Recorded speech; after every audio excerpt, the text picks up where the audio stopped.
Hello everybody and welcome to the Collegiate Esports Commissioners Cup 2022. Once again, I'm still Septilence, but this time I am joined by the CEO of Neustreet, Eric, who's going to get to tell us about NFTs, which I'm really excited because I told you this before the interview. I know nothing. I'm like a newborn baby about this. Yeah. So I would love to hear kind of about what you do, and then we can talk a little bit more about the esports side of things. Yeah, so absolutely. We'll get into the NFT side in a second, but just to quickly explain what I do. Yeah, of course. Eric Witschen, thank you for the intro. CEO of Neustreet, and Neustreet is a media and analytics platform for collectors. So you can think about it as like the world of collectibles has grown significantly over the last 5 to 10 years. And what's happened is we've had a lot of marketplaces evolve. So places that are going to sell you things. Like if I want to buy a pair of sneakers, I have to go to no less than 10 to 12 websites in order to figure out the best price. So you know, the value proposition for us starts with, you know, as a collector, where can I buy these things on the internet and where can I get the best deal possible? And then furthermore, we add media and insights, you know, sort of like a financial technology company would do, but around things that I personally care about a lot more than stocks. Right. So that's us. Absolutely. So looking at it, you know, NFTs being one thing, esports being the other. Yeah. Where's the link? Yeah. Where's the connection there? So first off, let's demystify NFTs a little bit. Oh yes, please. So first of all, an NFT is the first time in human history that we've been able to prove that something digital is scarce. Yeah. You need to take that in for a second. So basically, you know, we've been creating things on the internet and with digital art and otherwise for many, many years. We're buying in-game items, we're doing a bunch of things, and we've been taught that because you can copy and paste those things, they have no value, right?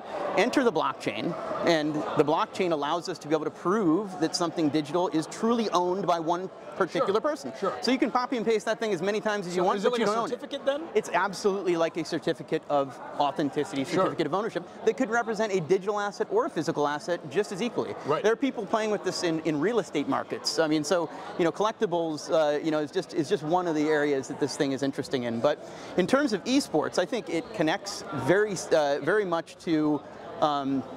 You know, when you think about all the work that you do as a gamer in these ecosystems, what happens if one day this ecosystem, this company that controls this ecosystem no longer exists? All your in-game assets and all the things that you've worked so hard no longer exist too. And so, of course, you know, the primary use case of these assets in ecosystem are going to be within the ecosystem, maybe forever.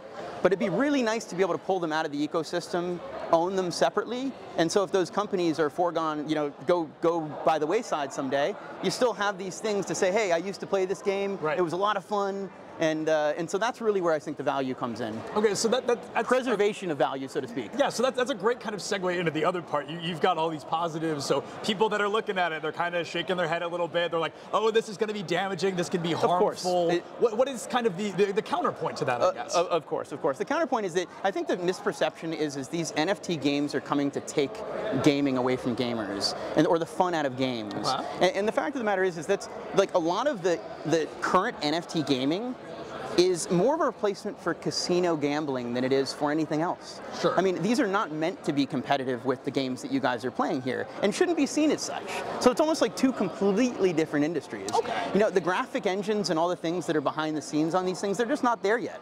I mean, if you look at you know, it looks like some of these look like Minecraft 10 years ago. Right. But that being said, really, it's the connectivity to economics, to the rest of the web and whatnot that makes a lot of these things really more interesting. Sure. And those things haven't even happened yet.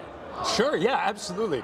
So it's to kind of pull us away from the esport back to the NFT kind of topic, and you and I did discuss this a little bit before the interview, is people are often talking about how NFTs can be damaging or harmful to kind of the real world, literal environment, the environment itself. So what is kind of, for somebody, you know, compared to me who knows nothing, someone who actually knows what's up with NFTs, what's the stance on that? Yeah, so absolutely. So it's one of the most strongest negatives about NFTs right now is the carbon footprint that these blockchains leave. And just to get not too technical, but just to talk really quickly through it, there's these things that essentially are used to confirm transactions. It's called a consensus mechanism. Okay. Essentially, it's how do you prove that the ledger is accurate? That it happened, right? And so Bitcoin and Ethereum currently use this thing called proof of work. Okay. And that uses a lot of energy, tons of energy. I mean, energy of small countries. So I do agree that on a per user basis, the electricity that's being used right now by the network is absolutely higher than it should be.